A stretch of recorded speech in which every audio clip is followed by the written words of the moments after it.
Hay una anécdota antigua que cuenta la iniciación de Diógenes, el filósofo Diógenes de cínico. Sinope, ¿no? El de Laercio que lo cuenta él. Sí, era de la ciudad de Sinope, de donde fue expulsado. De hecho, los habitantes de Atenas se burlaban de él, le decían que los de la ciudad de Sinope lo habían expulsado de allí. Y él respondía que no, que él había expulsado a la ciudad de Sinope de sí mismo.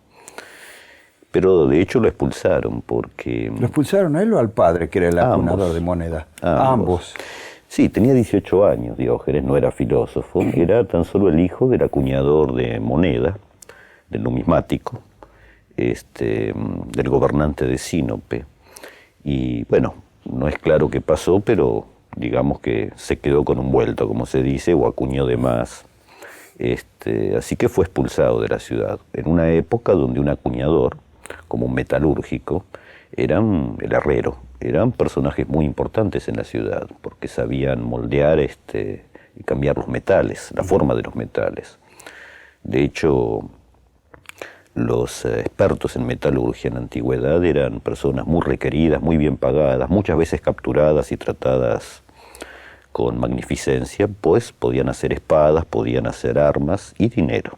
Así que la cuna de Diógenes es la riqueza, en cierto modo. En cierto modo, él provenía de un padre privilegiado en la ciudad. Bueno, los expulsan. Y a los 18 años, según una historia que se volvió famosa, Diógenes llega hasta el centro del mundo, hasta Delfos, donde está el oráculo. Era el ombligo del mundo para los griegos, el lugar exacto del centro del mundo.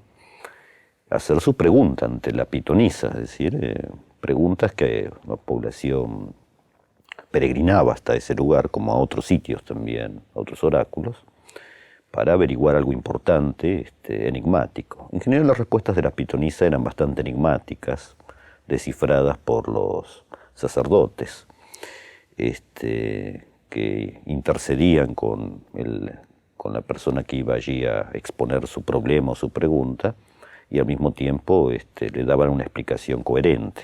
Así que Diógenes llega a 18 años a hacer su pregunta. No es un personaje importante, es un muchacho, no es, quiero decir, alguien con quien había que tener muchos cuidados, ni contemplaciones, ni decir las respuestas en forma suave. No, va y dice su pregunta. ¿Y cuál es la pregunta de Diógenes?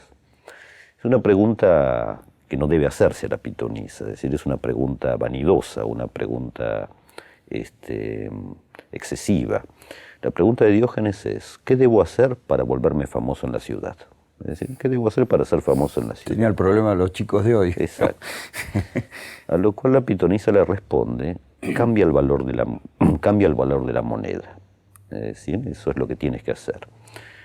Respuesta que, dicha al hijo de un falsificador de dinero, es una respuesta significativa, difícil de interpretar.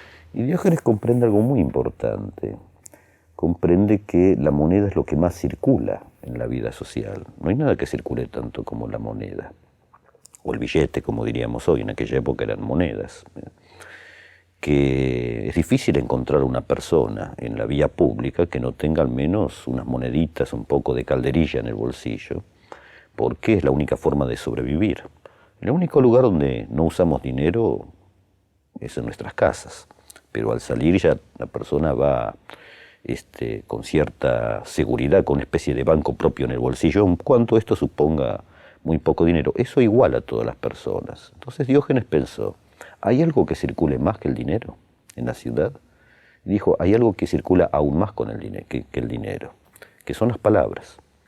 Y las palabras las vio rápidamente, las percibió como moneda falsa, es decir, hipócritas, sin garantía personal, sin una ética poderosa que la sostenga, a la palabra, al discurso, ¿no? A la palabra cotidiana. Así que comprende que la tarea de su vida es justamente luchar contra la falsificación del discurso. Es decir, el hijo de un acuñador de moneda falsa se dedica a atacar de allí adelante al circulante falso en el orden del lenguaje.